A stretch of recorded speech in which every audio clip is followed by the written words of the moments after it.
We're on a mission from God. Wendy? Stay away! So I got that going for me. Darling? Looks like I picked the wrong week to quit sniffing glue. Light of my life.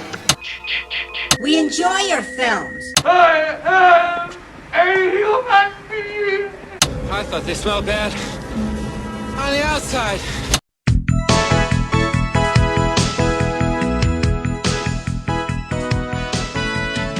Welcome to Vintage Video, where we're rewatching the 80s so you don't have to.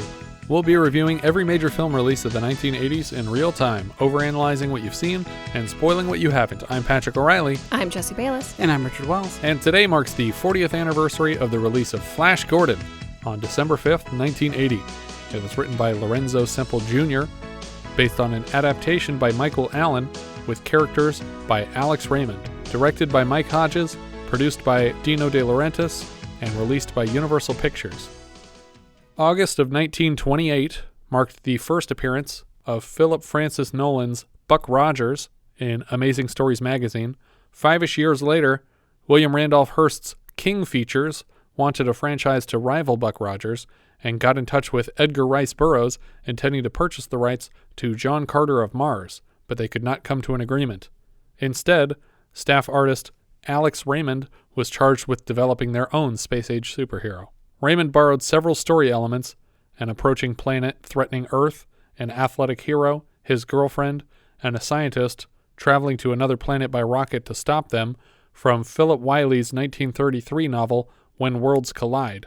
King Features turned down his first draft, asking for more action sequences, and Raymond partnered with ghostwriter Don Moore, an experienced editor and writer, and published the first strip in January of 1934. It did exactly what Hearst wanted. It was well received by readers and resulted in licensed products like pop-up and coloring books, toy spaceships, and ray guns. In the original strip, Flash Gordon was a polo player, but that was obviously a much less popular sport. In the 80s, Flash Gordon was first adapted to film in the 30s and 40s for serials starring Buster Crabbe. In Flash Gordon 1936, Flash Gordon's Trip to Mars in 1938, and Flash Gordon Conquers the Universe in 1940. In 1939, right in the middle of this trilogy of Flash Gordons, Buster Crabbe also played Buck Rogers, the star of the franchise that Flash Gordon was ripping off. In 1974, 6 years prior to the release of this film, a porn parody version of the Flash Gordon story was released called Flesh Gordon. It was very popular, and anybody who's ever worked at a video store has probably hoped at some point that this film was accidentally rented in place of the other one, or vice versa. Wait, what year did that one come out? 74.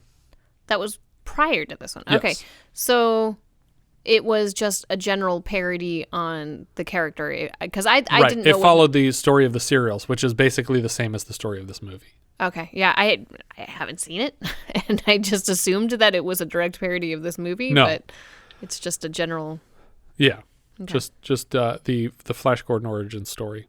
In 1976, producer Lou Scheimer was trying to lock down funding for a Flash Gordon animated movie of the week when he turned to veteran producer Dino De Laurentiis, who agreed to help in exchange for the rights to a theatrical release. Excited at the prospect of profiting from a theatrical release, NBC shelved the animated special until after this film hit home video. So it ended up coming out like a full decade after they intended for it to come out. De Laurentiis intended to employ Federico Fellini to adapt the film. Fellini did option the rights, at which time an up-and-coming filmmaker by the name of George Lucas was desperate to adapt the serial into a film. Fellini had been a fan of the strip since childhood, and even contributed to a Flash Gordon knockoff strip after Mussolini banned the originals in Italy. The rights having been optioned by Fellini, George Lucas instead set about writing his own Flash Gordon, which is a ripoff of a ripoff now. So he made a movie called The Adventures of Luke Starkiller as taken from the Journal of the Wills, Saga 1, The Star Wars, which was, of course, later shortened to Kangaroo Jack. No, Star Wars. When Fellini optioned... I thought Star Wars was based off of, like... It's a retelling of the story The Hidden Fortress. Yeah. But it was his take on... His answer to... the Space Age movie. I can't have Flash Gordon. Yeah, this is my Flash Gordon. When Fellini's option expired, De Laurentiis took the rights to Nicholas Roeg, who we just had direct Bad Timing. He was selected on the strength of his 70s titles Don't Look Now and The Man Who Fell to Earth. Rogue spent a year in pre-production on the film, but De Laurentiis was unhappy with his treatment, deeming it too intellectual, and they parted ways. Rogue's version would evidently have cast Debbie Harry as Aura and Keith Carradine as Ming. I really like Debbie Harry as Aura. I think that would be fun to see. Yeah, but I can see how that would have been a much different film. Yes, very much so. It also had like a bunch of weird religious messages to it, which I think they kind of ditched for this draft. De Laurentiis offered the director's chair next to Sergio Leone, who felt that De Laurentiis' angle on the story was a betrayal of Alex Raymond's comic strip. Director Mike Hodges, who was originally lined up to direct the second installment of a 3-film Flash Gordon trilogy, was then brought on to direct the first installment, and he kept it fairly close to what De Laurentiis wanted for it. The director thought that a comedic take was possible, but a bad choice for such a high-budget film. Wait, I'm sorry. So this was or was not a comedic take on it? It was. Okay. Just making sure. It's one of those films that I'm not sure if they're trying to be funny or not. They were trying to be funny or not. I think there's a few moments where it's made pretty clear. Before approaching Queen about performing the original music for the soundtrack, the director wanted Pink Floyd. Dino De Laurentiis had apparently never even heard of Queen, and he didn't like the music they provided until everyone else loved it. Freddie Mercury even had a graphic design background and developed the logo himself for the soundtrack album sleeve. What? And they used it for all the advertising for the movie. That's awesome. In casting, the lead Arnold Schwarzenegger was considered, but dismissed on account of his still a bit difficult to understand accent. De Laurentiis had always wanted Kurt Russell for the part, but Russell read the script and turned it down because the main character is an idiot and there's absolutely nothing to him. He's paper thin. Yeah. Dino De Laurentiis' mother-in-law called him to say that she saw Sam J. Jones on an episode of The Dating Game and recommended him for the part. Dale Haddon was initially cast as the female lead and was probably told to lose some weight before production began, but arrived on the set emaciated and was replaced with Melody Anderson when producers feared that Dale, whose name was actually Dale, had lost too much weight. That is so cruel. Yeah. Just give her a sandwich, man. Yeah. How hard is that? She later sued the production for failing to compensate her for the breach of contract. Unclear the results of that suit. Sam Jones bleached his hair, and Melody Anderson dyed hers, so they swapped hair colors for the film. Dennis Hopper was considered for the Dr. Zarkov role, but I think Topol's great. I think he's one of the perfectly cast people in this movie. The only actor to receive near universal praise for his performance was Max von Sydow, though I would argue that Timothy Dalton and Brian Blessed both play their parts beautifully also. One critic did call out the bizarre choice of not hiring an Asian American actor for the Ming role. So it's impressive to see that in 1980 that was getting called out already. Yeah. But is Ming Asian? He's an alien. He's Ming. His name is Ming. He has oriental facial makeup, and his planet is called Mongo. It's clearly a reference to the Mongols. When did the Mongols rule China? I don't know. I just work here. Sam Jones was notorious for getting into fights on and off set throughout the production. One of the fights resulted in a large scrape across his face, and De Laurentiis reportedly stormed into the operating room to assure that doctors could fix it and avoid any continuity errors in the film. Fix a scrape? Yeah, they were like, how bad is it? What can you do to make it look as good as possible? If he's in an operating room, it sounds like it was pretty bad. Yeah. Well, I don't know if he was in there for the scrape or for something that wasn't on his face. Or maybe they meant the weird table with the hands that hold him down. Maybe it wasn't an actual operating room. Yeah. Relax, it's makeup. Go away, Dino. Sam Jones stopped working partway through the production and was sued by De Laurentiis. He countersued, claiming that his agreed-upon salary payment schedule was not being adhered to. He was barred from the set and from doing any post-work. As a result, he was unavailable to record ADR lines, and almost half of his dialogue is provided by actor Peter Marinker. That makes so much more sense. Yeah, because it's way too high-pitched for his body. The finished film was nominated for Saturn Awards and BAFTAs, but won none of them. Sam J. Jones received a Razzie nomination for his portrayal of the title character Flash Gordon. Over the years, many reboots and sequels have been discussed, one with Matthew Vaughn in talks to direct, and more recently with Julius Avery recruited as a director. The latest I heard was of Taika Waititi being attached to an animated reboot of the story, but they didn't say specifically what his position would be on that film other than producing. Maybe he was going to write and direct it, but as soon as Thor Love and Thunder got greenlit, it basically got dumped with the Disney-Fox merger. So as far as I know, that project is now canceled. So somebody please pick it up and do it. I think that this is prime now. Yeah, it's right for it. It has to be done, and it could be done really great with some of the. I think do it in the same style though as the 1981. The comedic elements is the way to go for it. Oh yeah, I think it's definitely got it. It's got to have a strong basis in this version of it. I was going to say maybe James Gunn would be the perfect choice, but it's maybe too close to Guardians of the Galaxy. Yeah, but I would still want like the plywood sets. Yeah, that'd be painted fun. over. Yeah. You can see like the wood grain still. Is like a higher budget Lost Skeleton of Cadavra type thing. I could even see a Phil Lord, Chris Miller version of this. Sure, and they would do a really fascinating animated one. Yeah, that would be good. We start in space. I was really disappointed that we didn't just go from the Universal logo to crosshairs on the Earth. But we get there 2 separate shots. We see the Universal logo of Earth, and then we have another shot of Earth, and it's suddenly in crosshairs, and we hear the voice of Ming the Merciless. Klytus, I'm bored. What plaything can you offer me today? An obscure body in the SK system. The inhabitants refer to it as the planet Earth. How peaceful it looks. Ming uses a ring to activate an earthquake button, which presumably didn't say earthquake until just a second ago when Klytus revealed the name of the planet. Ming and Klytus laugh at the resulting destruction. We get stock footage of buildings collapsing. Most effective, Your Majesty. Will you destroy this Earth? Later. I like to play with things a while before annihilation. Ha ha ha ha ha ha. Queen's kick-ass title theme rumbles into our ears over a montage of art from the comics, and we also get clips of Ming trying out other buttons on his ship, hurricane, volcanic eruption, and finally hot hail, which we will learn means blasting chunks off of the moon and sending them rocketing down to the Earth's surface. It's weird choices though. Like for earthquake, like they showed like stock footage of buildings collapsing. Yeah, that are clearly just being like demolished. Right, but for volcano, they just cut to like some B-movie footage of a volcano erupting. Yeah. It's like you don't have any actual volcano erupting footage. It hadn't happened yet. This is pre-Pompeii. But Mount St. Helens just erupted this year. We should have footage of that, right? Well, it might have been too late. I don't know. They Maybe knew it was coming, didn't they? They had their suspicions it was coming, but there's definitely footage of it. Yeah, there's they knew it was coming, but it was also one of those things like, oh, the volcano's not going to erupt. I'm staying in my home right here. So it's like when time ran out. Yeah. Yeah. We see Flash Gordon sitting in a car listening to sports radio when a quick flurry of hail dumps all around him, but I don't think this is the hot hail. No, it's normal hail. This is just regular hail here. Which is confusing This is after cold seeing hail. the hot hail button. I guess you would call it. That might have seemed redundant until you heard of hot hail. But now we have to say cold hail. A van from Dark Harbor pulls up alongside of his car, and travel agent Dale Arden steps out. Evidently, they will be sharing a private plane today. They lock eyes as she exits her van and heads to the Green Mountain Airways plane on the runway.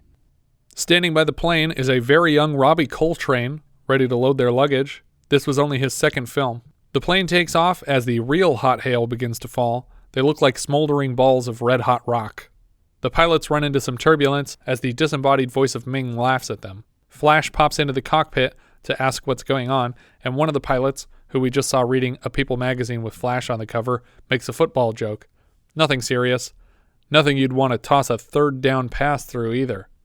He asks Flash to sign his magazine for his son Buzz before returning to the controls. Dale asks him to stop bothering the pilots because she's not handling this turbulence very well. So they're flying the bus. Yeah. Flash tries to calm her down. They start to introduce themselves, but Dale already knows who Flash is because he's a celebrity, and Flash already knows who she is because he asked the maitre d' at their hotel who she was when he saw her there. He couldn't believe that she was alone, and she thinks he's just flirting to make her feel better. Gordon tells her he's taking flying lessons and tries to talk her through what's happening to the plane when the entire thing is suddenly glowing red, and everyone tears off their clothes to have sex with each other. Oh, wait, no, that's in the other movie, Flesh Gordon. In this one, thick clouds roll in to block out the sun, and we cut to Dr. Zarkov's laboratory/observatory/launch site/greenhouse, where hot hail is barreling through the glass ceiling and setting fire to the bedding of Zarkov's fully dressed and sleeping assistant Munson. I feel like I need to just adapt this as like an exclamation that I use. Hot hail! Yeah. Hot ham water. He seems confused at the darkness because it's 8:24 a.m., but there's no sunlight. He quickly wakes Dr. Zarkov. Dr. Zarkov, there's no sun. It's 8:24 in the morning, and there's no sun. No sun? No. Check the angular vector of the moon.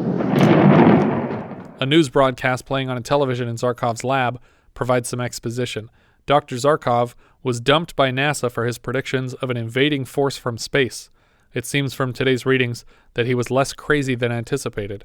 He probably wants to be upset about the invasion, but he's too overjoyed at being right about the invasion. NASA is trying to assure the public that today's unscheduled solar eclipse is no cause for alarm.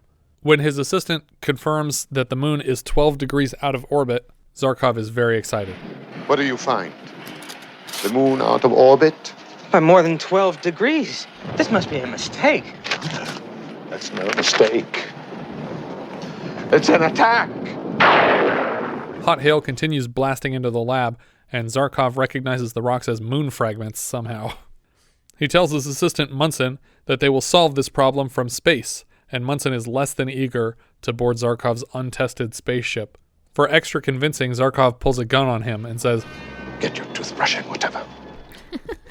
And I mean, Munson had to know that this was coming. They built a spaceship in the lab. I think that he never expected to ever have to use it. He was like, he couldn't stick it out at NASA. He got the next best job, which was with Zarkov in the middle of nowhere, where he doesn't have to pay rent because he sleeps in the lab, and he just didn't think that any of this would ever come to fruition. But here Munson just tries to make a run for it, and it reminds me a bit of the Howard Hughes Mr. Burns bit. We'll take the spruce moose. Hop in. But, sir... I said hop in. We cut back to Flash's plane just as the pilots are raptured out of the cockpit by Ming's face. Yeah. So is he doing this all over the world? Like just like every plane lost its pilots? Or just random people being just eliminated? It's definitely widespread turbulence that he's causing. This isn't just local to this plane. Because he doesn't know that Flash is important at all. Right, exactly. Mm-hmm. So maybe he just... Thanos. He just Thanos'd everyone? Yeah, maybe. Flash takes the controls and makes an effort to land the plane. Unfortunately, his flying lessons haven't gotten that far. Flash tries to level out the plane and crashes it directly into Zarkov's laboratory greenhouse like he was aiming That's for convenient. it. Munson tries to run away from the encroaching plane, but is not fast enough, and the plane crushes him to death. I missed that part. Yeah, they don't highlight it at all, but he's running through the greenhouse to stay ahead of the plane, and then we cut inside the cockpit, and then we see the characters get out, and Munson's just gone. We never see him again. So he got crushed by the front of this plane as it was skidding into the lab. And even if he didn't, he got burned alive by the rocket exhaust. Yeah, but I'm convinced that Flash just smashed this guy. He was practicing for the spoiler alert. Yeah, exactly, for the later attack. Flash and Dale hop out of the top of the plane. Zarkov hides his gun behind his back and points to the rocket, pretending it's a phone booth that they can use to call for help. Inside the quote-unquote phone booth rocket, Dale tells Flash that she recognizes that man as Dr. Hans Zarkov, a crazy scientist she saw on television. He overhears that he's been recognized and tries to lock them in the rocket. He tries to kick Flash out, but Flash tackles Zarkov, and all three of them are launched together when Flash throws Zarkov's head against the launch button. They all buckle in quickly, and Flash is instructed to keep his feet on the red pedals in front of him to prevent everyone's death by G-forces. As they rocket into the sky through the glass ceiling of the lab like a Wonkavator, Zarkov, who has predicted an alien invasion for decades, nonsensically implies that this ship was only built to make friends in space. Friendship. Built this to send in friendship. We get some Queen guitar strumming as the boosters separate from the ship in the upper atmosphere. The ship drifts through the Imperial Vortex. A man with technology installed over his eyes identifies the intruding ship and announces it to Ming. Ming scans the ship and orders his men to land it safely by a tractor beam. It skids across the rocky surface of Mongo, just outside Ming's castle, where it is approached by a contingent of Ming's soldiers. Flash pops out of the capsule to talk to the Sniffet in charge and is shot with a handgun, by which I mean the gun launches a 5-fingered metal hand directly into his hand, which shocks him with electricity, like he's Acme or something. Yeah. Mm-hmm. Flash is launched into a front flip, and on the ground a second gauntlet wraps around his neck. The prisoners are brought to Ming, and in an elevator on the way, Zarkov compliments their level of technology. He thinks it's likely these people can be reasoned with. They're led through a wide door where they meet a flying orb robot who tells the guards to stand still and instructs the prisoners to follow. As the orb walks them down the hall, a lizard man tries to break loose past them and is quickly vaporized for his insolence. These lizard guys are weird. Their eyes are like inside their mouths. Yeah. They agree to follow the orb to Ming, and Zarkov brags, "Don't worry, I have a gun in my pocket if things go south on us." The robot promptly zaps the gun out of existence. Some Hawkmen enter Ming's throne room. They face off with other groups here to see him. Flash, Zarkon, and Dale enter. And then Ming enters, and everyone says, "Hail Ming." We see Ming's daughter peeking around a corner at Flash with flirty eyes. Klytus invites the different groups to present their tributes to Ming. Ming's costume in this scene weighed 70 pounds. Wow. And he could only stand for a couple minutes at a time. Jeez. On behalf of the Hawkmen, Prince Vultan presents the fabled ice jewel of Phrygia. He's just about to hand it over when the Arborians enter, led by Prince Barin, and claim that the ice jewel was stolen from them and that it was supposed to be their tribute. Barin and Vultan clash, but Klytus tells them no one dies in this palace without orders from Ming. Hail, Ming! Between the two of them, Vultan seems more eager to disobey the instructions until Klytus points to Vultan's daughter, who they have hostage, and he pipes down. Hail, Ming! Prince Thune of Ardentia is next to speak. He informs Ming that since their kingdom was blasted by Ming, and they weren't provided any sort of reparations, that they have nothing to offer as tribute but their loyalty. Ming makes the prince prove his loyalty by committing suicide here in the throne room. Prince Thune marches up to Ming and prepares to sacrifice himself for his people, but at the last second swings his sword at Ming, where he's frozen in place by the flying orb. If he'd thrown the sword, he might still have gotten Ming. Yeah. He didn't do that. I also want to point out that Prince Barin got out of giving any kind of tribute By just saying, that was ours. That's true. He could have had to kill himself here, but he was spared that. Ming pries Thune's fingers from around the blade and then plunges it deep in Thune's chest. His blue blood drips from the sword. Flash can't help but blurt out, "This Ming is a psycho," and the orb broadcasts his comment to the entire room. Flash and his friends are ordered to the head of the throne room, and the princess walks alongside them, dragging her pet named Fellini after the former potential director of the film. "Who are you?" "Flash Gordon, quarterback, New York Jets." "Dale Arden, Your Highness. Live and let live, that's my motto." "My name is Hans Zarkov. I'm a scientist. I kidnapped them here in an effort to save our planet, Earth." Ming calls Dale forward, and when she refuses, he hypnotizes her with his ring. She seems aroused by this process. Did you ever see such response? No, truly. She even rivals your daughter. This seems like another Flesh Gordon moment. Yes, it does. There's a lot of those in this, actually. When Dale's red glow fades away, she seems to wake up from the trance. Ming orders Dale separated from her friends. Remove the Earthwoman. Prepare her for our pleasure. Flash gets in the way of the Royal Guard, intending to defend Dale, and is suddenly fighting 5 men at once. Flash is knocked to the floor and confused for a moment until Dr. Zarkov steals a large green egg-looking thing and then tosses it to Flash as a weapon. Flash wakes up with a ball and decides he must be playing football, like he's just waking up from a coma on the field, and he blasts through a big line of all these guards. Prince Vultan trips one of them discreetly to help Flash. Ming doesn't understand why Flash is able to defeat his soldiers. Are your men on the right pills? Maybe you should execute that traitor. Among the tribes who did not present tributes are people in human-sized condoms, dwarves dressed in glittery sandwich board robes, and people draped in gold carrying these giant green egg things. Flash bounces the egg off of several soldiers and rolls under them to trip them when Dr. Zarkov tries to throw the ball at an enemy and then knocks out Flash cold. The fight is over. The Hawkmen share a glance like, man, we should have done something there. The princess convinces her father to spare Flash. She promises to handle Prince Barin if he gets upset about it, but Ming refuses because he's dishonored him in front of all of the people that he rules over, and he can't have this encouraged. Dale is off to the Pleasure Dome. Zarkov is being sent to Klytus's lab for conditioning, and Flash is due for public execution at 29:15 Mingo Mean Time. Princess Aura tells Prince Barin to fly back to Arboria and she'll see him soon. Lying bitch. I'll come if you rocket there right away. Why? I have a surprise for you. Don't you love me? I don't trust you. In the dungeon, Flash's head is trapped in a giant steel dreidel with spikes.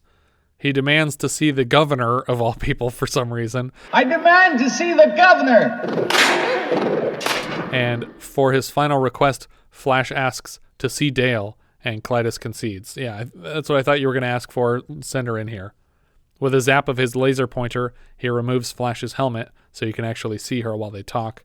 He gives them until the sands of an hourglass run out to speak to each other, and then turns the hourglass upside down so that the sand can flow upward. Flash and Dale agree that this is all a dream they'll wake up from.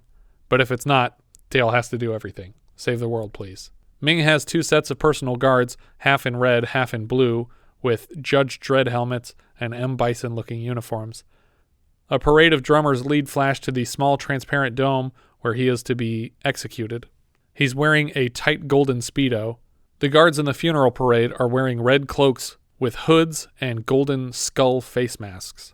The costumes alone for this film are great. And not only that, but all the costume changes that so many of the main characters go through. Pretty impressive, the work they did. Princess Aura notices water leaking from Dale's eyes. It's what they call tears. It's a sign of their weakness. The doctor in charge of the execution gives Flash an injection first, and then the gas is released. We learn from a quick line of dialogue that this doctor is one of many of Princess Aura's suitors. The transparent dome fills with yellow gas and Flash is killed. We cut directly to henchmen polishing a badass headstone that reads Flash Gordon, Earthling, executed by Ming. Like, I love how classy Ming is. Yeah, like, that's a lot of effort. Yeah, it's like make sure he gets a really cool tombstone. Yeah. I'm just realizing I want my tombstone to read Patrick O'Reilly, Earthling, executed by Ming, if this is at all possible. The doctor and Princess Aura enter the chamber and open the coffin. The doctor injects Flash with a revival serum and then runs away to avoid being caught. Princess Aura kisses Flash and runs a hand the length of his body to wake him up under a moaning song from Queen. Once Flash awakens, she tells him that she saved him because she loves him. She gets him a uniform to blend in, though he's the only blonde guy on this whole planet. She promises not to watch him change, but then looks into the reflective lid of his coffin, and he catches her staring. Don't worry, I won't look. I like you a lot. She's taking him to the Moon Arboria to meet with the Arborians, and specifically Prince Barin. She assures him that people there will help because the Barin does everything she asks. They sneak past the laboratory where Zarkov is being conditioned. Ming explains his entire plot to the restrained doctor. Apparently he visits civilizations and attacks them with random astronomical events to see if they even notice. If they don't, then he's like, okay, they're idiots, and then if they do, he thinks they're a threat to him. In this case, he calls upon the great god Daizan, which, according to IMDb trivia, is Japanese for great cruelty, though I was not able to confirm that by any translation program I could find. And he destroys the planet utterly. Zarkov understands this to mean that he personally has doomed Earth to destruction, though even without his predictions, Earth would have noticed that these were not natural events, so Zarkov shouldn't take it too personally. You mean hot hail doesn't happen every day here? Yeah, I think scientists would have been like, that eclipse is weird. Whether or not they knew that it was Ming, they would have taken notice. They slide a ray up to his face, which will empty his mind and then refill it with programming for the Ming army. Don't do that. Please, I beg you. My mind is all I have. I spent my whole life trying to fill it. When Ming leaves the room, he leaves General Kala in charge of the mind erasure procedure. They zap his brain with a laser, and we watch his memories play out in third person somehow on a monitor in the lab.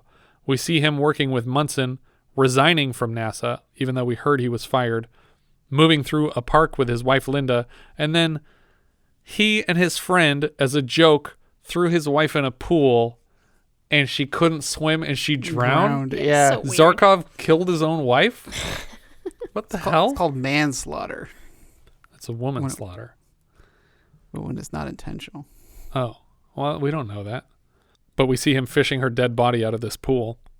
We see her funeral, and then suddenly, like, photographs of Churchill and Einstein and then Nazis and Hitler. Klytus seems particularly impressed here. Now he showed promise. We go back further to World War II, and we see the bombings on Zarkov's family, and then we see his father, played by the same actor. We see his mother, and then we are a fetus in a womb being born. Yeah, the order here is a little weird because we seem to be going backwards in time. Shouldn't we have started with the dead wife?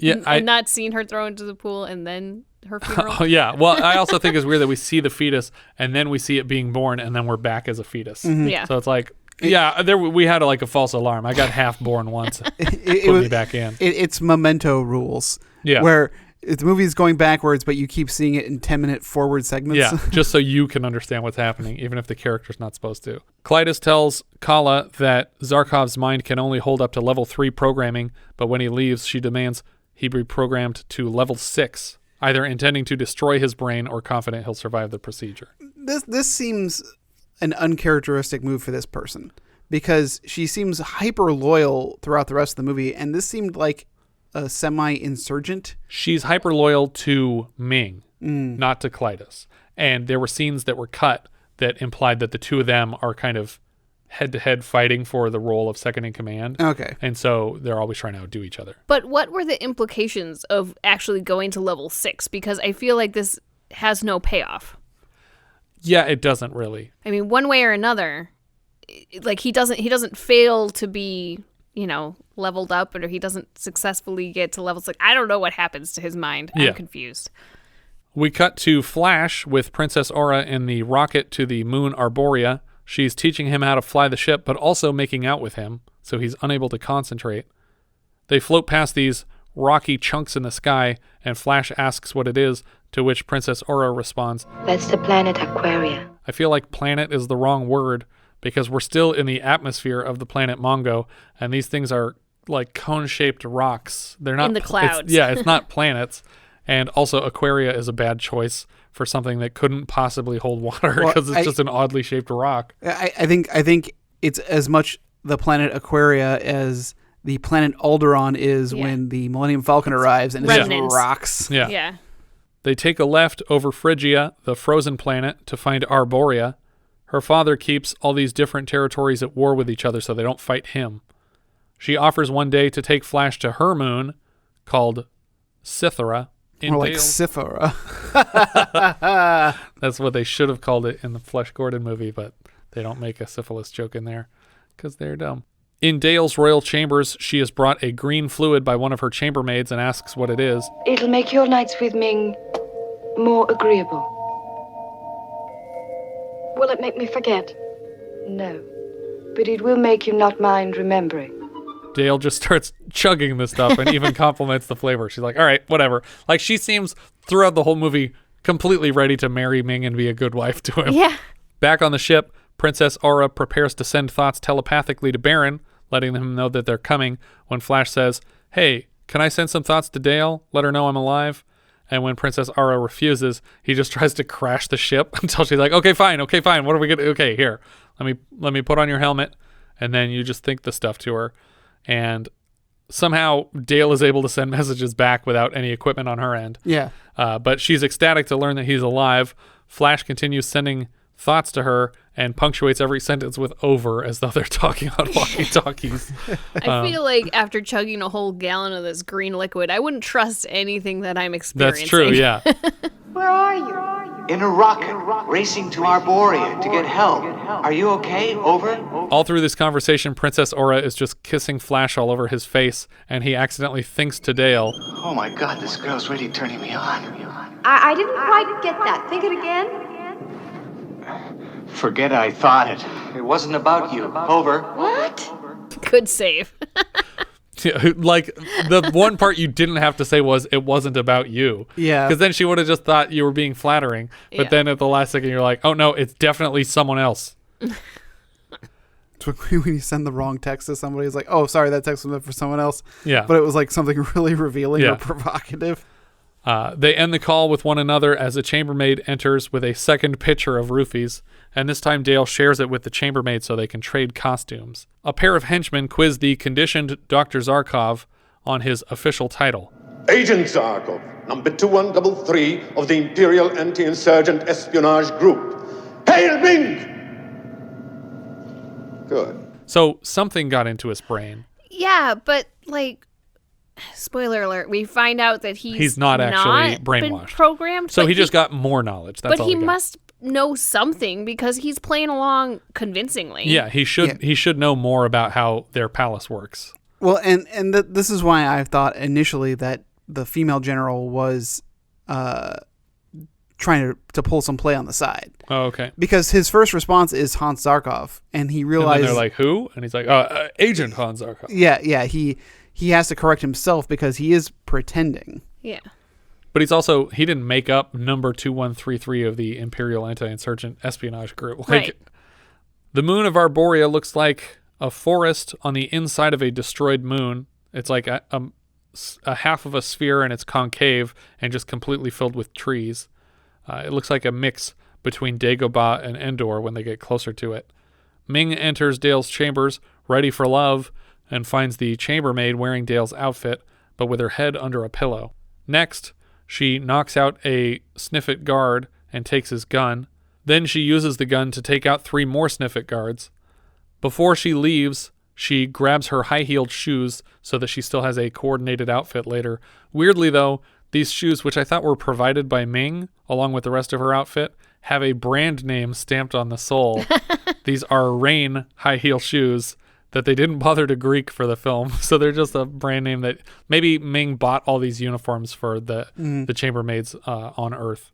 But I like this character takes action. Yes, I like that she's just not like, oh, what will I do? No, she makes a plan. She makes a plan. She grabs a gun. She kills a bunch of guys. Yeah, but then she proceeds to drop the gun and put the shoes back on and continue to run. And I'm like, lady, you were doing good. You had the gun. You had the shoes off. Get out of here. Yeah, this isn't Jurassic World. You don't have to wear the shoes the whole time. A whole room full of bald guys with bionic visors scan Mongo for Ming's missing fiancée, and they find her. They dispatch Agent Zarkov to trap her, and we see her putting the high heels back on before she connects with Zarkov. Klytus learns from eavesdropping on their conversation that Flash is still alive and that he's with Aura on Arboria. Klytus opens an exit for them since they think Zarkov is under their control. They expect Zarkov will lead them to Flash, so they're just going to follow them. Next, they inform Ming that Flash is alive, and he's pretty upset about it. Klytus asks for permission to pursue the traitor, no matter who they are, and Ming says, stop at nothing.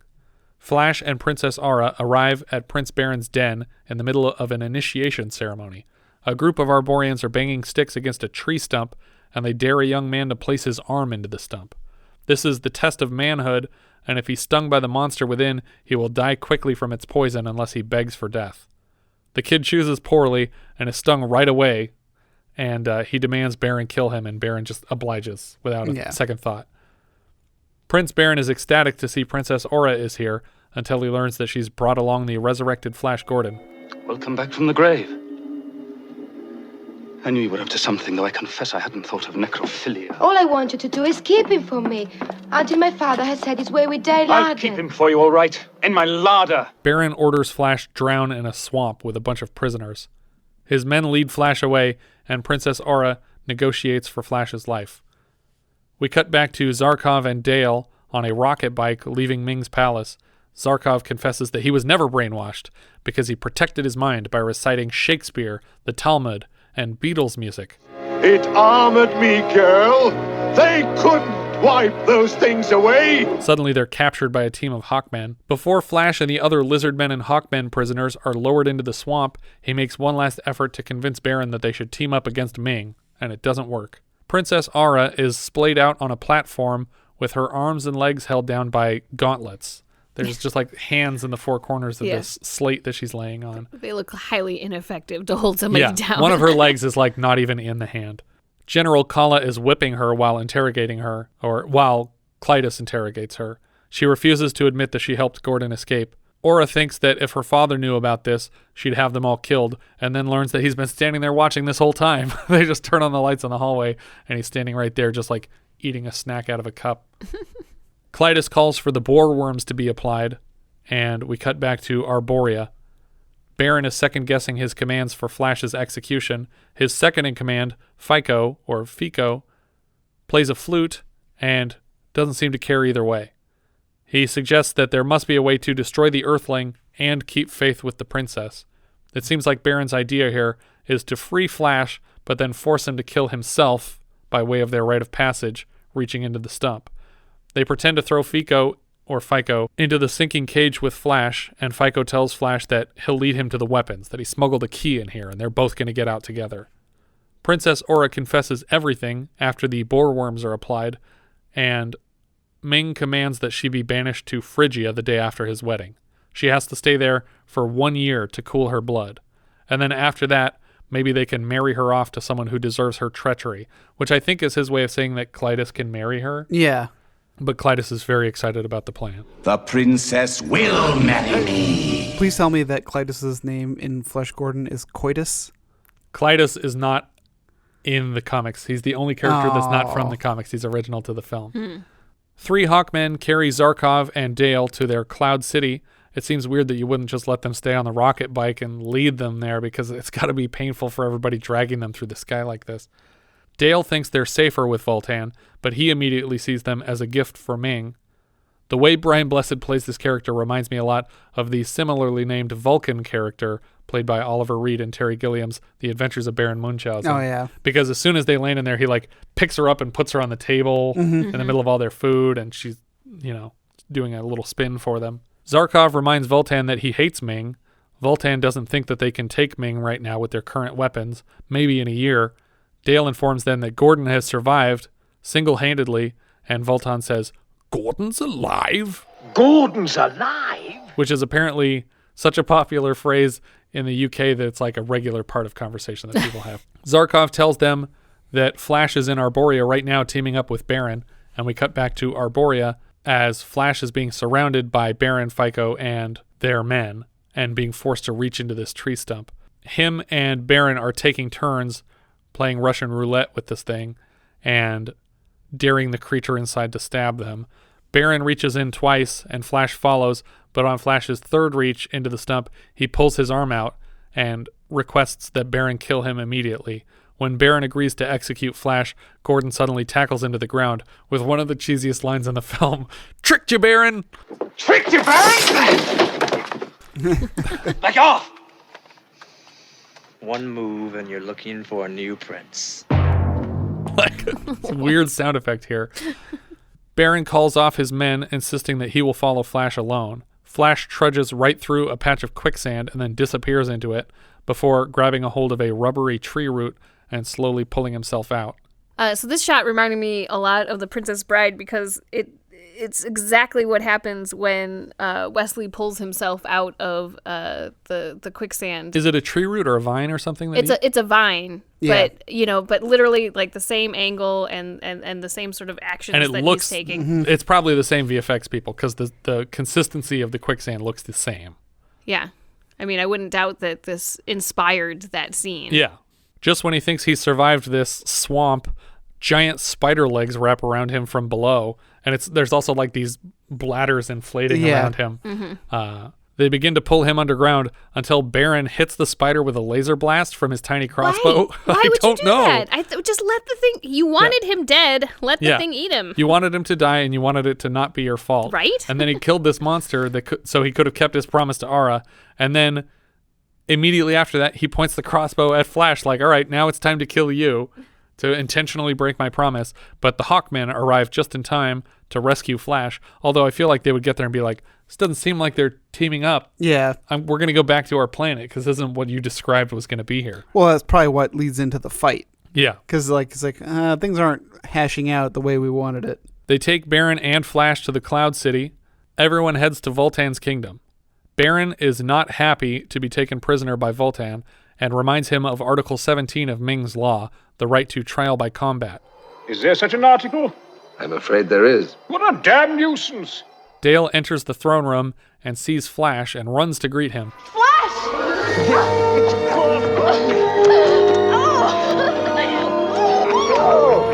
Oh, it's so crazy. Last time I saw you, I prayed it was a dream.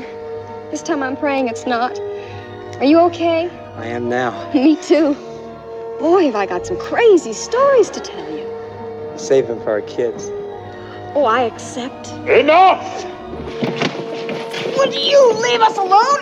Oh, I just got engaged. Barin chooses to fight Flash, and the two men are placed on a disc in the middle of the throne room over a large pit.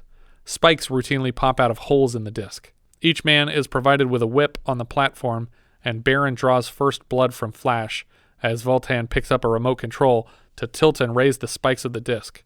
Apparently this whole thing was very freshly painted silver, and the actors kept getting silver spray paint on them, so they had to stop down and repaint the disc and change the actors. As the fight rages on, Dale shouts some words of encouragement. Flash, I love you! But we only have 14 hours to save the Earth! Barin gets the upper hand and holds Flash's head to a spike on the floor. Promise me if you kill me, you'll team up with Vultan and fight Ming. Just then, the disc tilts, and Barin is very nearly thrown over the edge, but Flash reaches down to save him. The disc flattens out and the two shake hands. Barin endorses Flash's humanity to the crowd. Suddenly, Klytus' ship is approaching, and Vultan orders his men to their posts. Klytus announces Zarkov is to be liquidated, and the fugitives must be handed over at once, or his kingdom will be blasted to atoms. Klytus informs Prince Barin that he's no longer a prince, as he was implicated in Aura's confession. Barin shoves Klytus off on Flash, who carries him out to the disc and just tosses him onto this flat of spikes. And Klytus is impaled in like 3 or 4 places. And he tries to get up once, but then collapses back to the floor, and his eyeballs and tongue just extrude through his golden mask. Yeah, this is the best scene in the whole movie. And then the rest of his body just sort of melts away. Vultan is understandably upset with Flash because his entire kingdom is about to be destroyed, but Barin insists. He has shown us the way. Stand with us and fight. Against the Imperial fleet? It's the perfect time. They won't expect resistance. Vultan orders his people to evacuate before the kingdom is destroyed. Flash is prepared to make a silver parachute to jump down to Arboria. So I guess this city is literally directly above Arboria. Right. Well, it seems to be like pretty mobile. Yeah. But they're able somehow to jump out of this and parachute down to Arboria. Yeah. But he doesn't get that far. It's just like Star Wars, like Yeah. the Cloud City. Yeah. He's about to jump when Ming's ship arrives, and Ming sends a little shuttle to carry everyone but Flash and leaves him here to be killed when the kingdom is destroyed. Ming makes Flash one last offer before he goes, a kingdom to rule as a subordinate of Ming. He tells him that the moon is very close to destroying the Earth, and he could call off the attack if Flash agrees. Ming adds that after his earthquakes and tidal waves have ravaged the planet, they will be more malleable to his will. You mean slaves? Let's say they'll be satisfied with less. Prisoners with jobs. Okay, that's better. That's better. Flash asks about Dale and learns that Ming will marry her and repopulate the Earth with their kids. Flash turns down Ming's offer and they abandon him. They blast Vultan's kingdom with a beam from the ship, and Flash falls into a chute and then slides right up to a rocket cycle, which is like almost the exact action of earlier this year in Empire Strikes Back, when Luke just falls into a chute when he should have fallen out of this sky city. Yeah. But he slides right up to this, it's a rocket bike, which I'm assuming is the Vultan equivalent of a rascal scooter or something. Yeah. When your wings don't work anymore and you still want to fly with your buddies. He fires it up and he races out of the exploding kingdom just in time.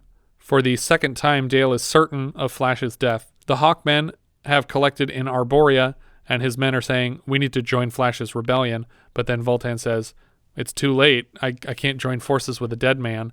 And just then, Flash calls from the radio on his rocket cycle, and Vultan is flabbergasted again. I read you.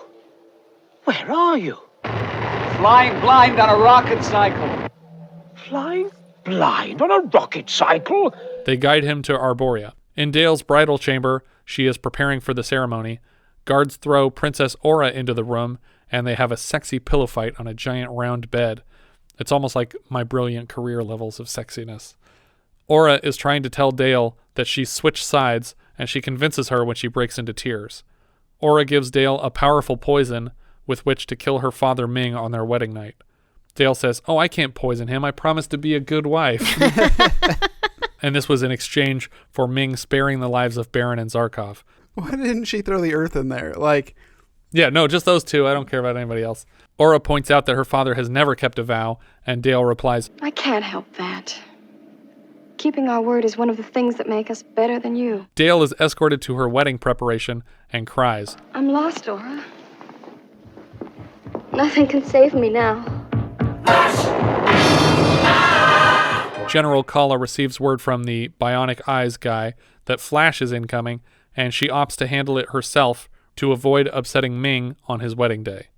A barrage of lasers turn Flash around, and Kala orders the dispatch of War Rocket Ajax, an attack ship. Flash leads the ship into the upper atmosphere and hides in a cloud. I'm realizing here, every time I hear the opening bass line of the Flash theme, I'm singing Dolly Parton's 9 to 5 in my head, because they start very similar, but the Flash one is slightly faster tempo. It's like dum dum dum dum dum dum dum dum, tumble out of bed and I stumble to the kitchen, pour myself a cup of ambition. The War Rocket waits outside the cloud, eventually electrifying it to try and kill Flash, but he's not inside, he's waiting behind it with all the Hawkmen. They eventually push Ajax through the cloud and are ambushed on the opposite side by Vultan's army. Squadron 40! Die! He's really chewing on every line. Mm-hmm. The War Rocket does its best to defend against multiple waves of Hawkmen, but is overtaken, and they kill nearly the entire crew. It's like the pirates in the island. Yeah. But also, I almost, in my mind, like this concept of, you know, the Ajax is coming through the cloud, dive, and you just hear, yeah, they're all gone. we got a bird strike. Yeah. Bird strike. Flag it. Biro, Vultan's second in command, places a large mine on the outside of the ship, but he's unable to trigger the blast before he is shot down, and Flash moves in to help him. Then Vultan utters the sentence that Freddie Mercury must have found particularly inspiring. Oh, well, who wants to live forever? As the line became the title of a song on their next film, Highlander.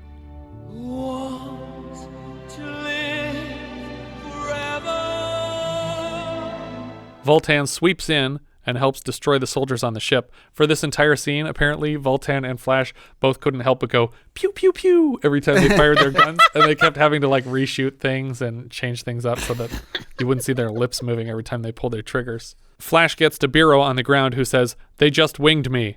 You're right. They just winged me. And I really wanted Flash to say, "Nah, man, you had those this morning." Biro gives Flash the trigger, and he blasts a hole in the exterior of the ship for the Hawkmen to get through. They start lobbing grenades around the control room of the ship before hijacking it. It just seems a bit careless. Yeah. Well, and Vultan shoots a guy, and it goes through the guy, and then blows up through the pilot's chair, and then through a computer on the other side. I was like, oh man, is this thing going to turn around? I don't know. General Kala announces to the crowd waiting to see the wedding that in spite of his vow to Dale, the prisoners Barin and Zarkov are to be publicly executed. So even before their wedding night, he was already forgetting the vow that he made. In which case, she would be within her rights to poison him that night. But she's not going to do it. In an elevator, Princess Aura kills the guard attending to her and rushes to the dungeon to free Barin and Zarkov. The dungeon has graffiti on the wall that reads, "Long live Flash," which I think hints at internal issues with Ming's team, because I doubt Zarkov could have written this. Just as Aura enters, Barin's asking Zarkov, "Tell me more about this Houdini fellow." And since they're both blindfolded, they expect that whoever's coming in is their executioner. Aura destroys the cameras and handcuffs and calls out to the control room, announcing a scanner malfunction, but she just uses her own voice, so General Kala is for sure knows it's her. Well, and she's got quite an identifiable accent. Yeah. Scanner malfunction. Area 77 Delta. Under repair. They reach a security door with a new passcode, and Zarkov sets to work unlocking it with Aura's ring, while Barin and Aura share with each other how much they've changed during this rebellion. Zarkov correctly decodes the door. Ha! I thought it was one of the prime numbers of the Zeman series. I haven't changed. In trying to determine if the Zeman series was completely fabricated for the film, I could only find that the same line, 3,465,222. Say that again.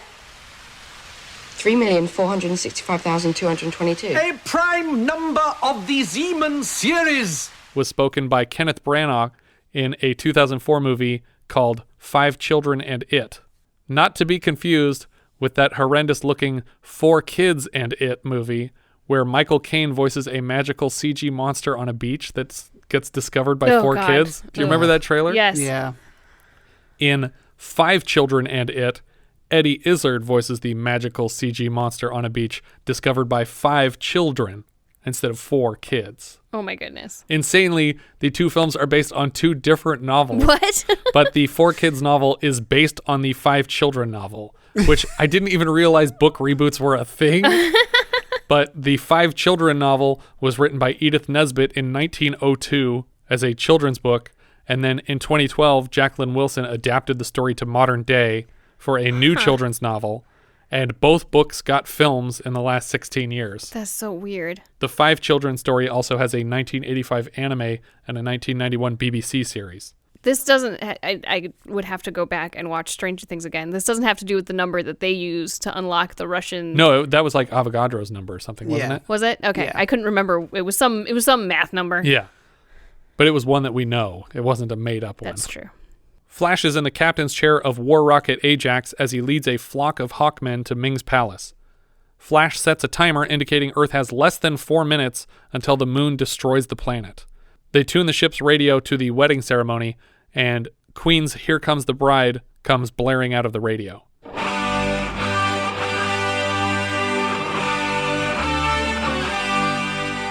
A rocket flies by outside of the wedding dragging a banner that reads, "All creatures will make merry." A second ship drags the rest of the message, "Under pain of death." 2 Sniffet soldiers walk Dale down the aisle, and she occasionally struggles against them. I was so sure that this was going to be the 2 guys that like just got Barin released and from the Zarkov, dungeon, yeah. But it's not them.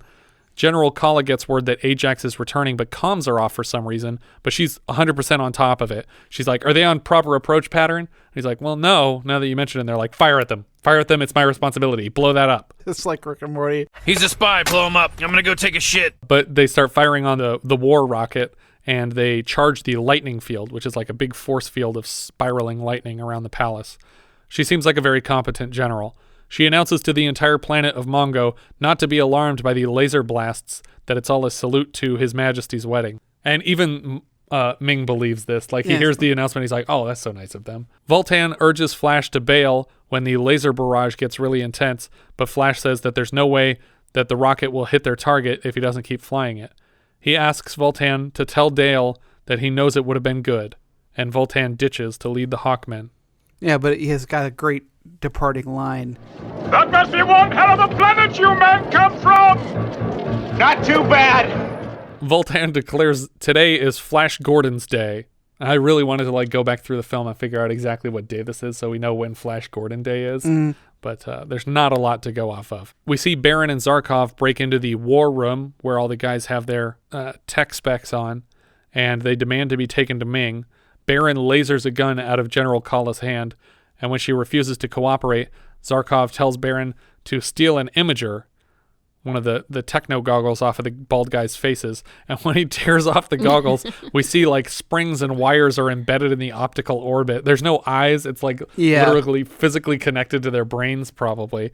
And all the bald men just collapse like dominoes when the first one dies from having a part of his face ripped off.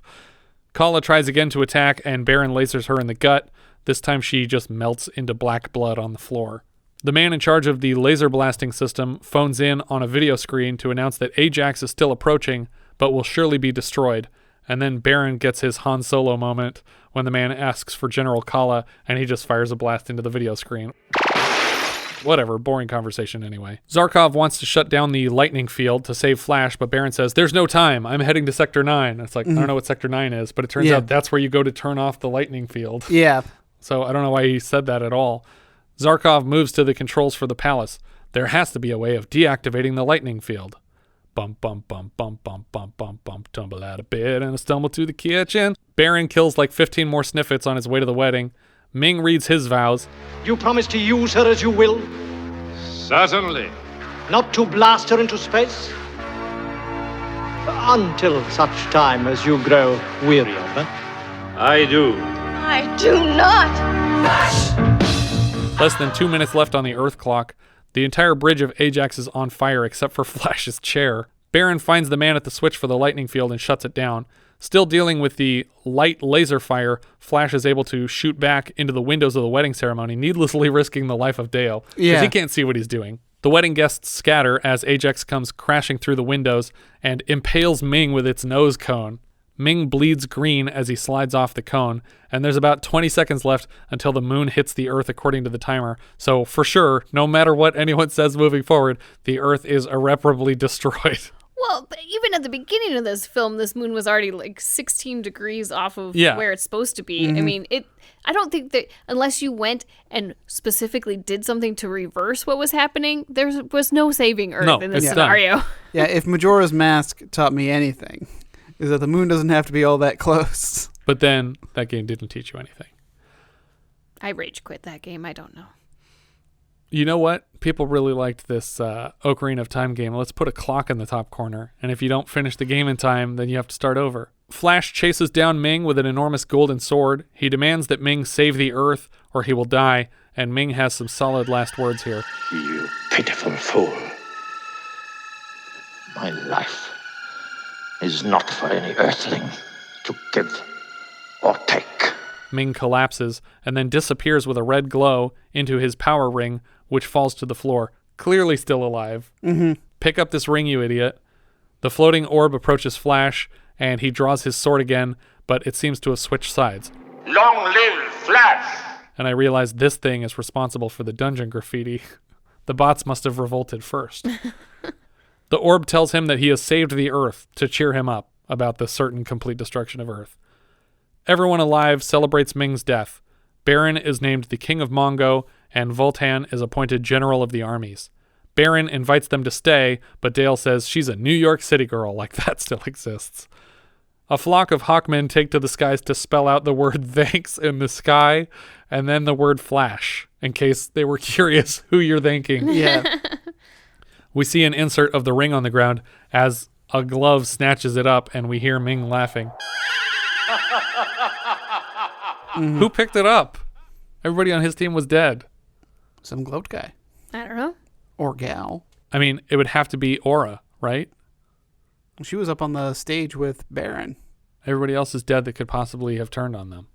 Maybe it was the gooey puddle lady. She survived it? Or Zarkov. Yeah. Oh, Topol. You think he went dark? I don't know. Maybe. Because he's pretty iffy. Yeah, that's true. Purely for research purposes, I watched Flesh Gordon for this review, and it's honestly pretty funny. In one scene, Dale's dress is completely destroyed, as you might expect, and Dr. Jerkoff offers her a replacement that he apparently kept on his experimental rocket, telling her, "It was my mother's. She was buried in it." And when they first land on Emperor Wang's subtly renamed planet Porno, Jerkoff takes several deep breaths before reporting, "Good. There's oxygen on this planet." They're chased through caves by stop-motion animated Penisauruses. There's actually quite a bit of really impressive-looking stop-motion animation in the film for what I thought it was supposed to be. The lead stop-motion animator on the project was Jim Danforth, who has 2 Oscar nominations for special effects and also worked on Clash of the Titans as Harryhausen's assistant. He has credits on Caveman, Conan the Barbarian, Creepshow, The Thing, and Neverending Story, among many others. Rick Baker also worked on the film. The movie came close to getting an Oscar nomination for its special effects, but the Academy decided against awarding special effects at all that year because so few films had any in '74. There's a pirate queen in the movie who wears an eye patch over one eye and a larger one over one boob. I'm also convinced that the aesthetics of Doctor Strange's sling ring were stolen directly from Flesh Gordon, because this is how Princess Amora is able to communicate with people over long distances.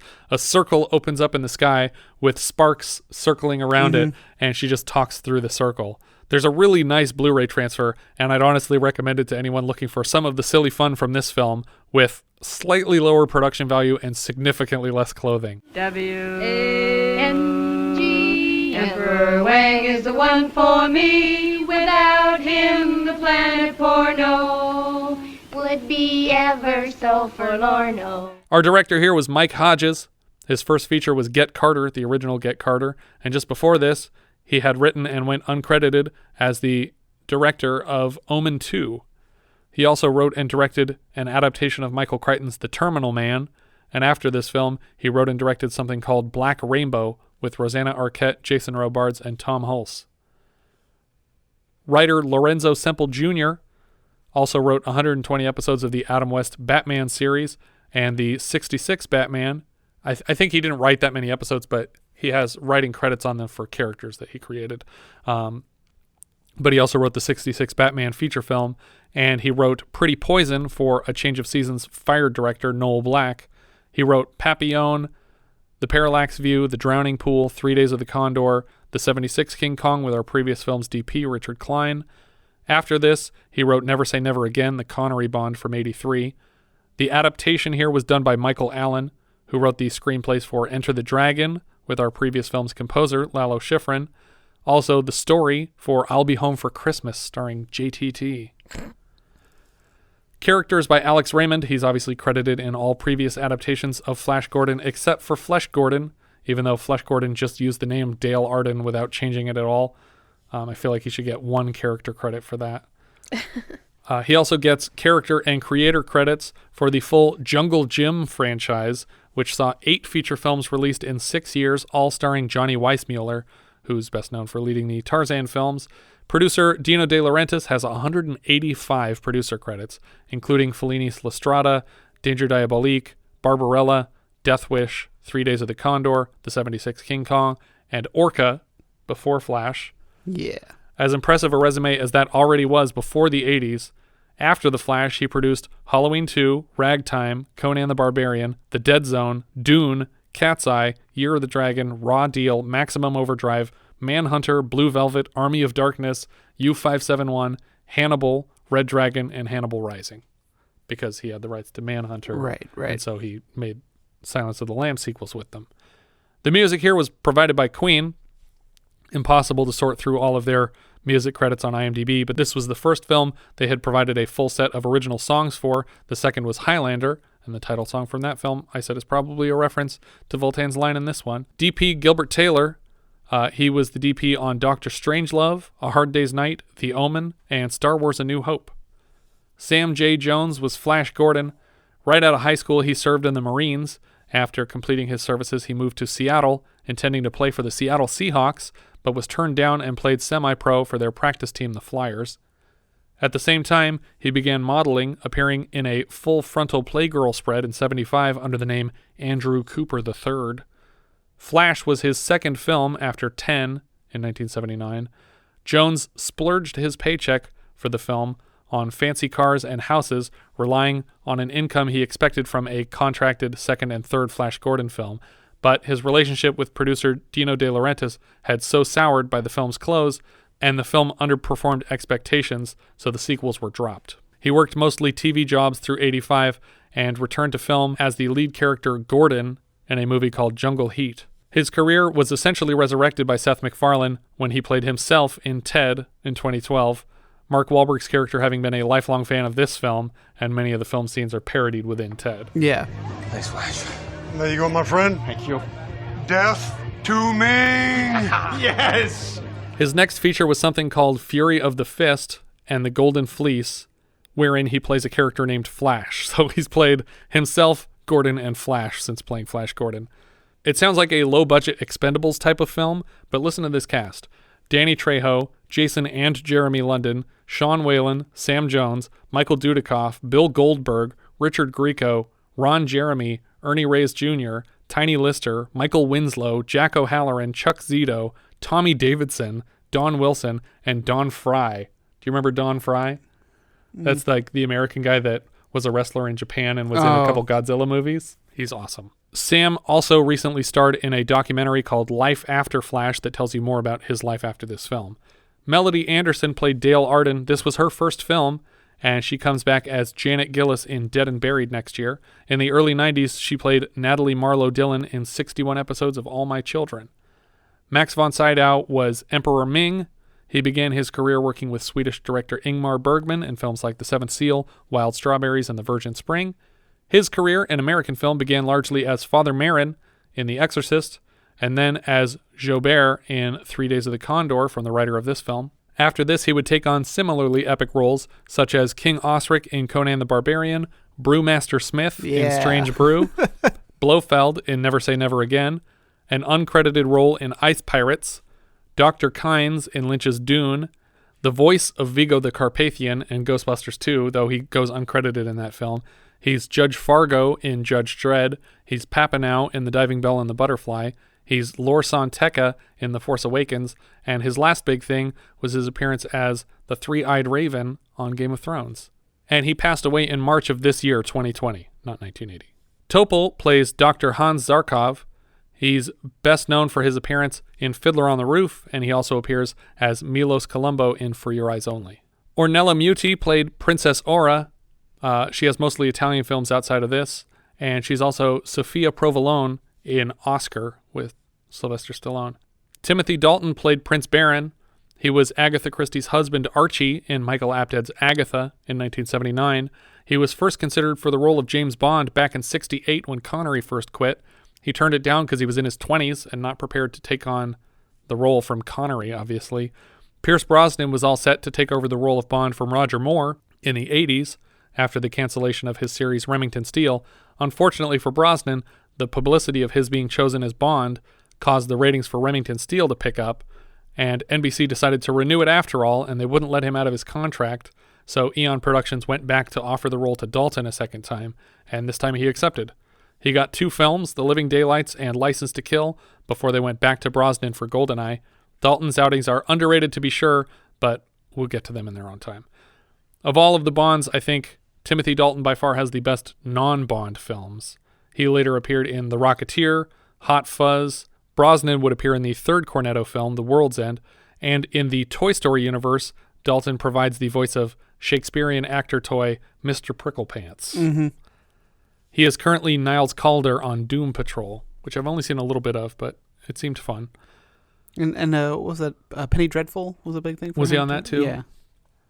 Brian Blessed played Prince Vultan. He's a very Shakespearean actor. Most of his TV work is miniseries versions of play adaptations. He also appears in some feature films, for instance, Robin Hood, Prince of Thieves as Lord Loxley. He came back to the Robin Hood story as Friar Tuck in the 2018 Robin Hood. He's Pozzo in Waiting for Godot.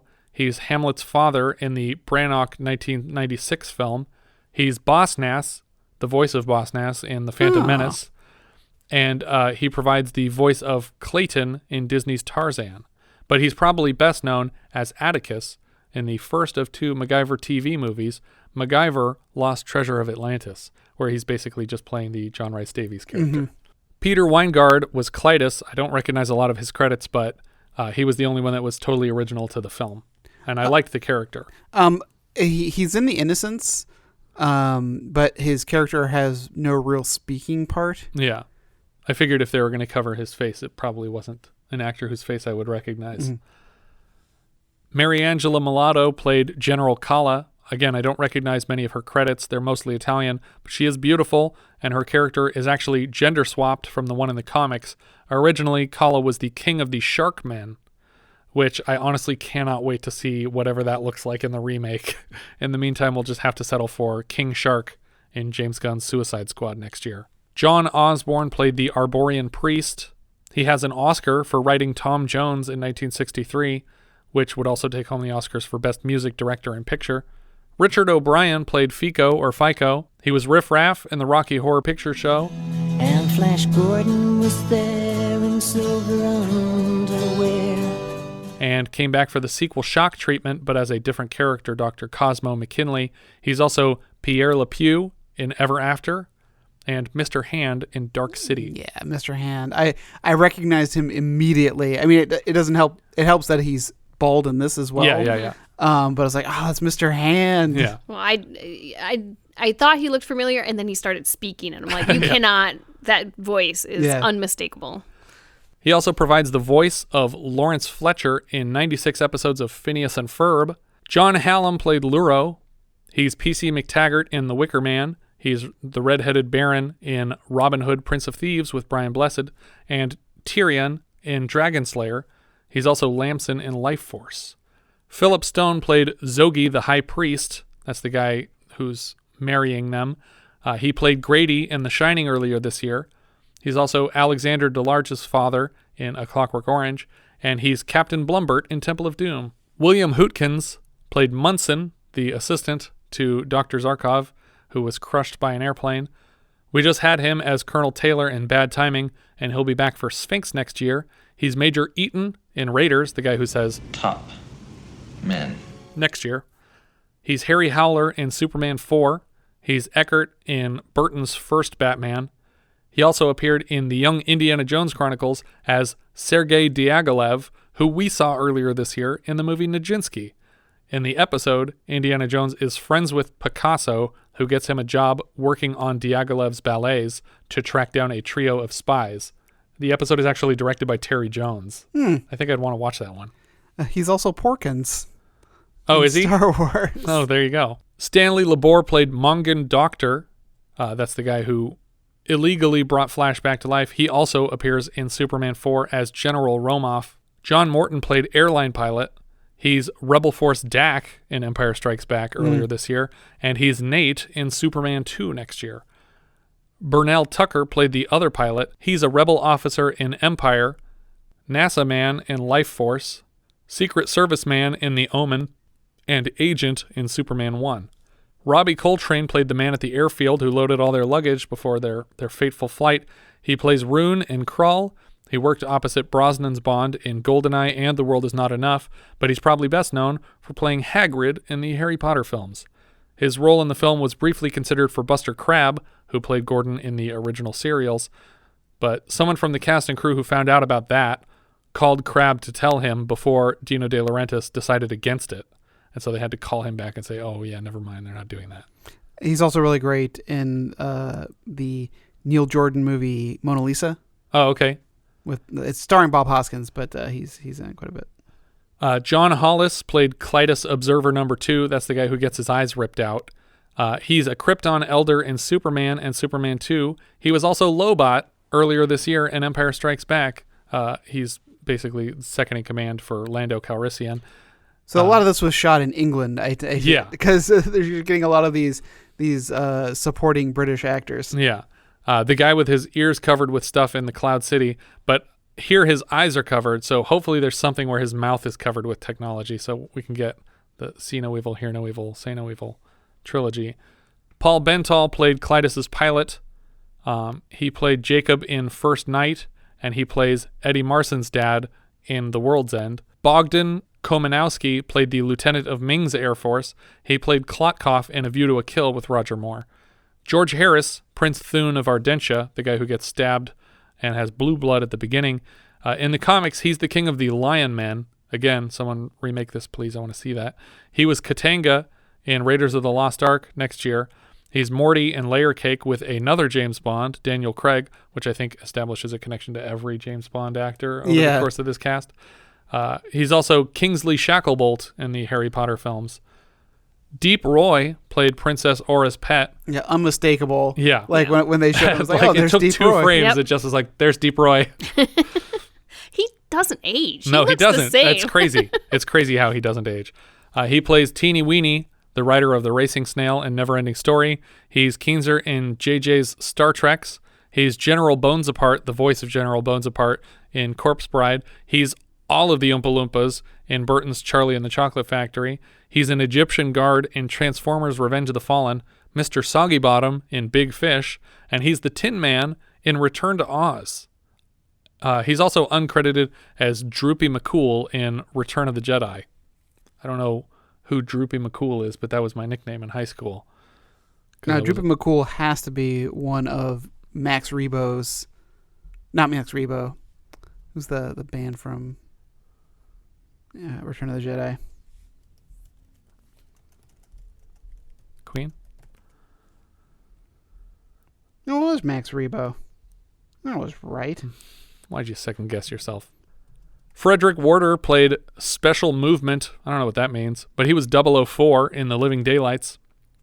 Andy Bradford played Hawkman. He was 009 in Octopussy. Viva played one of the Cytherian girls. She was Gretel McAlbertson in Midnight Cowboy. She's Jennifer in Play It Again, Sam, and we had her earlier this year as the ex-queen in The Forbidden Zone.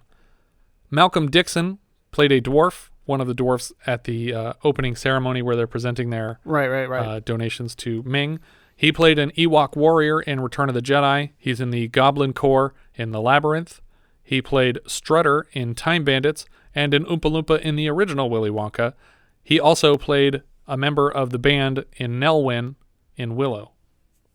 Nelwyn is the town that Willow is from at the beginning of the movie. Tiny Ross played a dwarf. He's also Vermin in Time Bandits. Mike Edmonds played a dwarf. He was Og in the Time Bandits and Logray in Return of the Jedi and Ugnaught earlier this year in Empire Strikes Back. He'll show up next year as a dwarf on Clash of the Titans. He also played Tick in Legend, Stretch in Who Framed Roger Rabbit, and a Gringotts Goblin in a couple Harry Potter movies. Rusty Goff played dwarf, also an OG Oompa Loompa. He's Kabe or Cabe, Jawa, and the Gonk droid in A New Hope. He's also Lamuff in History of the World Part 1, and he's another Gringotts Goblin. Peter Burrows was another dwarf. He appears in Dark Crystal. He's an Ewok in Jedi. He's a Goblin Core in Labyrinth. He's a Nelwyn villager in Willow, and another goblin in Harry Potter. But he also played Marvin the Robot in the latest Hitchhiker's Guide adaptation.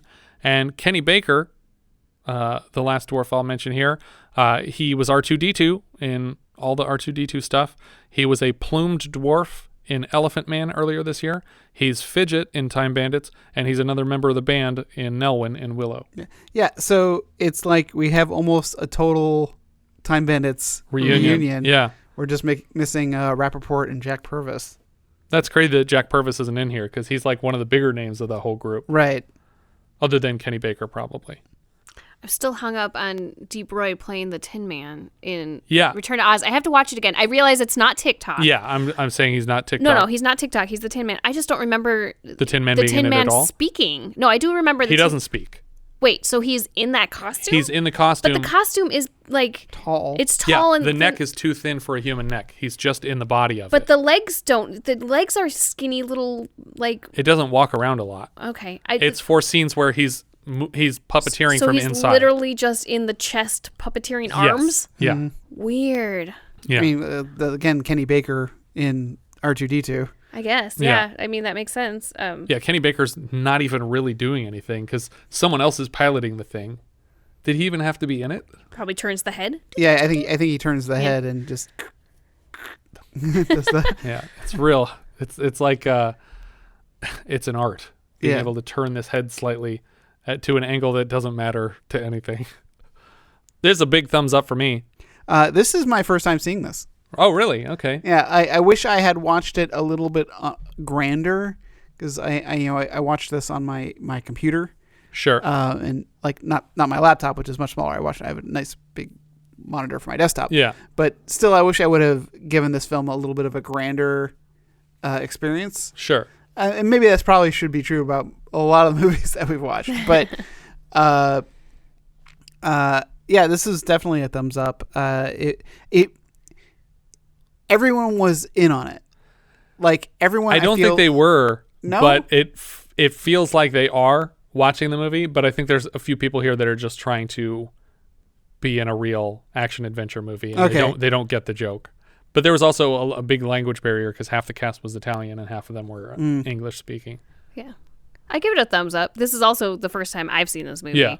I didn't know what to expect. I actually knew nothing about this going in. I've heard of it, but I thought Flash Gordon had superpowers, but he's just a dude that plays football. Yeah. Like I was really surprised. I'm like, when do we get to the superpowers part? Yeah, no superpowers other than a proficiency at throwing footballs and just really good morals, I guess, is his superpowers. Yeah. Though the implication of the film is that everyone on Earth has these morals, which I don't think is the case. Well, also I think it's this case of Ming's army is actually not that great, and that's the threat for Ming is that he has to keep. He doesn't want anybody to notice. That's why he keeps them all warring with each other because, like, he's like, yeah, these guys aren't the best. Yeah. I got to make sure that these guys don't attack me because they could totally take me in a fight. Yeah. I feel like they make a couple of football jokes, but not enough. That would be one thing I'd want more of. Would be more football puns or references, like when he's reaching into the stump, it's like second down. Yeah. And I was like, oh man. I don't want this to go on for 4 though. Yeah. Like or he should have said I'm gonna go for 2. Yeah. Like I don't know, like, because the whole concept of him being a football star plays almost no part. Yeah, they really drop it after scene. that first throne room scene. So I'm surprised that you want more football references because I figured you wouldn't get them. Like, I felt like I understood too much of this movie. No, I watch a lot of football. Do you? Oh, I do. I'm not. I don't care, but I like spending time with my father. What if he farted and went safety? Would that work? That seems in character. Yeah. Yeah, I really like this movie. I love the costumes. I disagree with Lorenzo Semple Jr. that this couldn't work as a comedy because I think it's actually ideal to do it in a comedic way. I think it doesn't make sense to do this as a straightforward sci-fi story. Yeah. And I think I agree with Kurt Russell that there was nothing for the lead character to do, which is why it had to be played by like a dumb jock guy that was like just playing every line like he was an idiot. Because I think that character works so much better when you think he's just a big dummy who's nice. Yeah. I agree. I think it actually has to be a comedy because so much of the core concepts of what Flash Gordon is just too ridiculous to be in a serious movie. It's outdated. It doesn't work in the present anymore. Well, and I like the attempt to capture vintage visual effects, where you have like these ship models of just like, it's not like Star Wars where you have ships swooping and moving around. You're getting the ship is always like facing the same direction as it's moving. Yeah. Like the details of, like, again, Star Wars, which came much earlier. Yeah. But when you see a planet in Star Wars, it's got gas clouds and weather. But when you see Earth from space in this, it's completely cloudless, and all the continents are the same color because as if it was like from a 1940s just a map, like serial. It's the opposite problem of Oh God Book 2 earlier this year, where there were clouds in the foreground on top of the atmosphere of the planet. Whoops. Yeah. Yeah. But no, it's wonderful. It's a lot of fun. And I love I almost said Christopher Plummer. I love the way Max von Sydow plays Ming. He plays that character 100% straight. I mean, he does have that one joke at the beginning where he says something along the lines of, are you sure they're taking the right pills? And maybe we should fire their trainer. And then the vows are a little silly. But everything else about him, he's just totally 100% playing this character for who he is. And he knew the comics and he loved the character before. Like, same with Vultan. Both of those actors actually knew and loved those characters specifically before this movie was made. I feel like you have to go into the role of Ming being a super fan, because otherwise why would you do this? But that's what, when you go through the list and you're like, Fellini was why the fuck would Fellini touch this with a 100-foot pole? Yeah. And it's like, Fellini loved that comic strip as a kid. Well, why would Nicholas Rogue? And it's like, he loved the comic as a kid. All these people That's what I felt about the Queen music. I'm like, is this Queen? What is happening? It's such a delightful soundtrack too. We haven't mentioned it really, but everything they do is wonderful.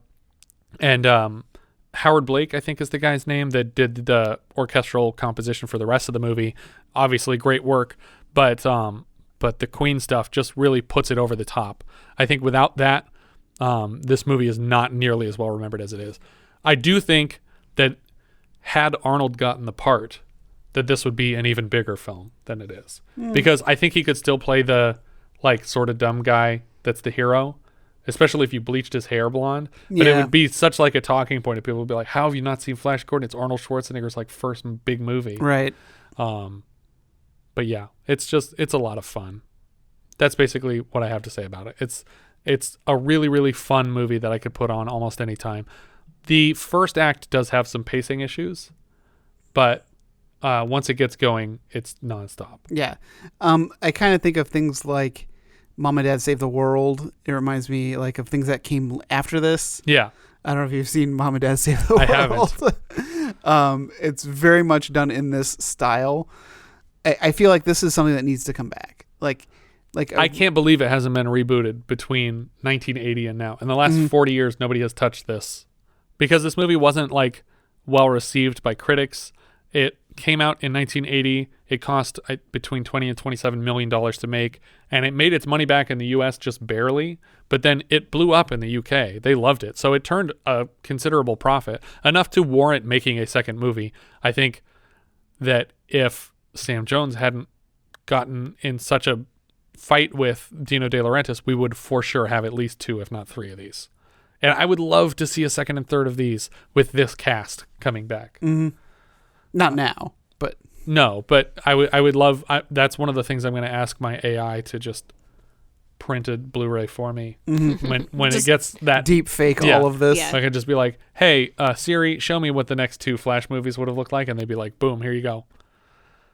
And I think they could have been extraordinary. All right, we've said 3 ups. Mm-hmm. What are we doing Letterboxd, Jess? Well, after discussing it some, I actually brought it up a little bit higher on my list because it's just silly, and it's an enjoyable, silly film. So I would watch it, anytime anybody put this on, I'd sit down and watch it with them. So I have it in 28th place. It is below Raise the Titanic and above Motel Hell. All right, Richard. I actually have it in 25, so pretty close to Jesse. It's right below Used Cars and right above Little Miss Marker. I have it in 7th. Whoa. Oh, your top 10. Yeah, it's just under The Island, and it's just above Heaven's Gate. But it's just a lot of fun. And like we've said, I would watch this anytime I found it on because it's that much fun. I think that's about everything for this one. If you guys have any thoughts you'd like to share with us, we are Vintage Video Pod on Twitter, Facebook, Instagram, and Letterboxd, where, as I've said before, you can find each of our full movie rankings for the year. We can also be found at vintagevideopodcast.com. Please consider rating us on iTunes to help people find the show. And if you take the time to leave us a review, we will thank you personally in an upcoming episode. If you're feeling especially generous, you can also support the show through patreon.com/vintagevideopodcast. Thank you so much for listening, and I hope you'll join us next time when we'll be discussing Popeye, our second consecutive adaptation of a character from a King Features comic, which IMDb describes like so: the adventures of the famous sailor man and his friends in the seaside town of Sweet Haven.